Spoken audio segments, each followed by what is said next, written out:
Hi everybody, this is Kevin, and welcome back to another video. And today, I would like to share my thoughts on 3 and 9, A Trail's Tale, which is one of the collectible book series from Trails of Cold Steel 4. And luckily for me, I was actually able to read the physical edition of this book because I had bought the limited edition of Trails into Reverie last year, which came with a physical edition. And they really put it together quite nicely with, well, you can see right here on your screen, that's the cover of the book. And all throughout it, there were illustrations of the characters, their battles, and things like that. And I thought that it made for an enjoyable read. But not only do I want to talk about 3 and 9, I also want to mention some of the other books from the previous Trails games, and how after reading this one and also reading most of the books from the previous Trails games, they're all pretty important to the overall story in terms of whether they introduce new characters, new locations, just overall lore. And it's really crazy how Trails has done that with not just like these collectible books, which you don't have to read if you don't want to, I guess, but even all the supplemental material from the Ring of Judgment manga to the audio dramas to all this other stuff. It's just, there's so much to immerse yourself in the world of Trails that I can't get enough of it. And I can't stop talking about it, obviously. So, the main point of this book is the introduction of 2 new characters, Swin and Nadia, who I understand are going to be very important in Trails into Reverie. That's why it was advised to me to read. Well, obviously I should have read this because it was, in Cold Steel 4, but I decided to read the physical edition because I have it. But obviously these characters are important because they're on the cover of Trails into Reverie. Well, the Grandmaster's on the cover of Trails into Reverie, but the reversible cover has all the different factions. It has, Reen in Class 7, the Special Support section, and then right in the middle, we have these 2, C, and then another little girl who I don't know who she is yet, but I'll meet her in Reverie, I suppose. And after reading this book, learning more about Swin and Nadia, I'm just curious, like, when I eventually start playing Reverie, which will be tomorrow. By the time this video goes up, I'm probably, like, 20 hours into Reverie, but, we're recording it a little in advance. And I wonder if they're going to do a redux of this book and go through their backstory, or if the game expects you to know their backstory, like it has with the other supplemental material, such as understanding that Toval was introduced in the Ring of Judgment manga, which takes place between Sky the Third and Zero, and his first appearance was not Cold Steel 1.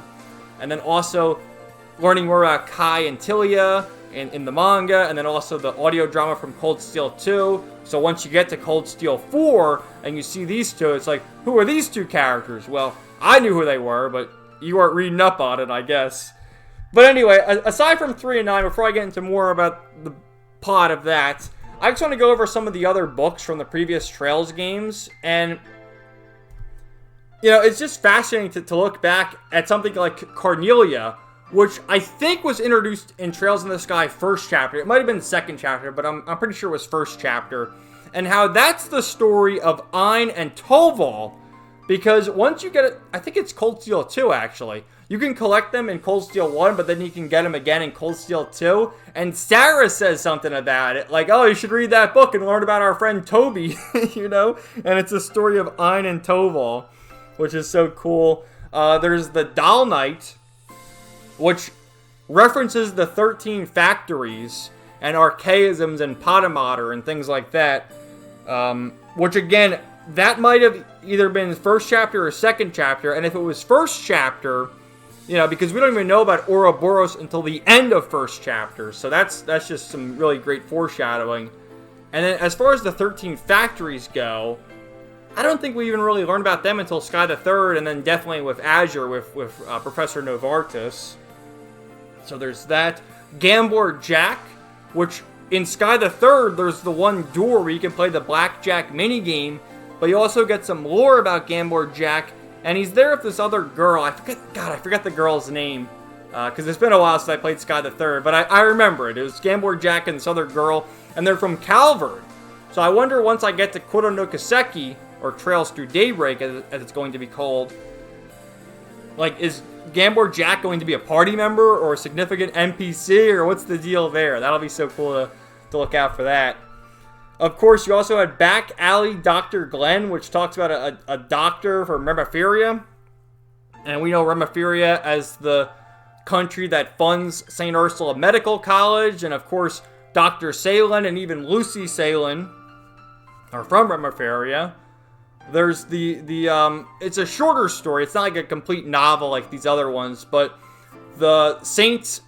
Ursula and the White Wolf, which the White Wolf is Zeit.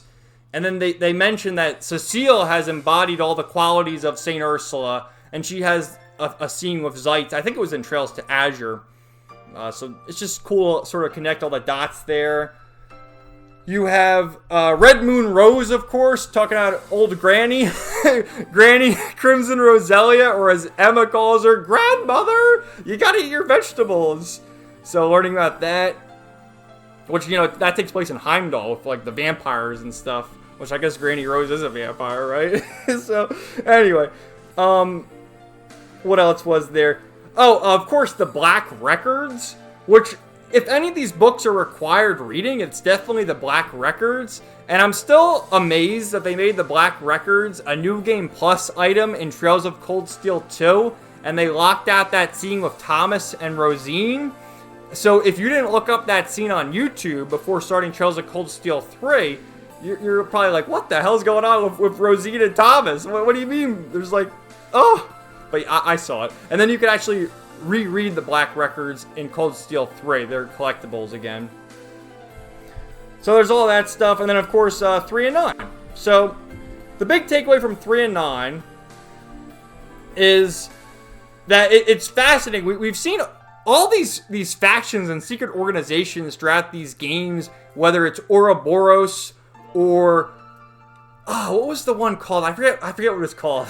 God, I'm sorry. There's so many concepts to keep up with, but the organization Sharon belonged to before Ouroboros came in and took it over. There was that. They were a bunch of assassins. There's like the D, therefore G cult. And now we have this other organization in 3 and 9 that has all these assassins. And they're given code names, mainly with tarot cards, where we have Swin as the 3 of Swords and Nadia as the 9 of Swords. And then later on we meet another character who I don't think is like the boss of this organization, but he's high up on the hierarchy, known as the Emperor. Oh, and also, I forgot to mention, Heiyue and Ravach. Yeah, there's been all these organizations throughout the Trail series, is my point. So we have N and S, which it's funny that they have them as their code names, although Nadia did know that Swin's name was Swin and still called him S, you know, to keep that secret because of her brother, who was Ace. And it's just a very interesting story about, like, how there's still all these underground organizations in the world of Zumeria. And it just sets up, I think, what's going to happen in Reverie, where we're going to have to deal with these other organizations and these two characters on the run now, and how exactly they're going to converge with our other characters from the previous games, and what that's going to mean for the overall story. I really liked how there was a couple scenes where our characters were fighting, in one case against an archaism, and Nadia was casting an art, but the archaism attacked her, and the art canceled out. And it just reminded me of, you know, the turn-based battles, and basically the archaism used an impede ability to cancel it out. So there is that. They also make note of once they eventually fight the Emperor, which we didn't learn his name. He's just the Emperor Tarot card. Which, that's the other thing, too, as far as the Tarot cards go. I wonder if this organization is in some way connected to Ouroboros, similar to how, you know, they had the 13 factories, and they also have the Jester Jaegers, the Enhanced Jaegers.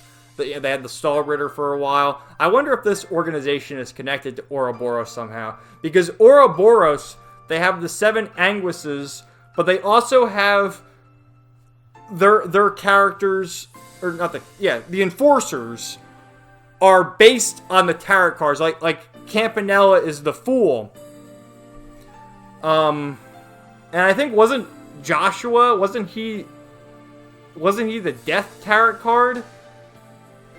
And it has to do with their numbering. So I don't know the tarot cards off the top of my head. I probably should have done that before recording this video, but there's some sort of connection between this organization that Swin and Nadia escaped from, and they're related to Ouroboros somehow. That's my prediction anyway. But yeah, I liked the story. I thought it was very interesting. Again, I'm curious to see, like, if you didn't read this, if the game does a good job filling you in with what happened, or they expect you to know. I wouldn't be surprised if they expected you to know, because they've done that in the past. But to me, if you're going to get into the Trails series, and you've made it to Trails into Reverie, which is the 10th game, why are you not absorbing all the supplemental material? Like, give me more, man. Like, once I'm finished with Reverie, I'm going to just be at a loss. I'm not going to know what to do with my life. I'm going to have to replay all these games or something. But, yeah, I guess Daybreak will be around the corner by then. So, I hope you guys enjoyed this video. I didn't really spoil too much about the 3 and 9. Basically, I just wanted to talk about the other books in the series and how they're all important and how, like, mainly going back to other things about, you know, like, just thinking back to Cornelia and how that was in the Sky games and how it's as relevant ever in the Cold Steel games, and then even something like Red Moon Rose, and I don't know, I mean, it's just some really cool stuff. So, let me know what you guys thought of this book, 3 and 9, if you read it, or any of the other Trails books, what you thought of them. And stay tuned for my initial thoughts on Trails into Reverie, which will probably be my next video.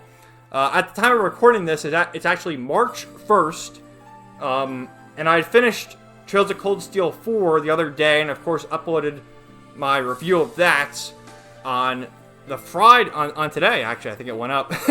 I have everything, like, sort of pre-uploaded and ready to go. But I'm going to start Trails into Reverie tomorrow on Saturday, after I get done with work, and I can have all weekend to just immerse myself in the world of Trails into Reverie once again, and meet all my favorite characters. So, thank you guys so much for watching. Let me know your thoughts in the comments down below, and we'll talk to you later. Peace out.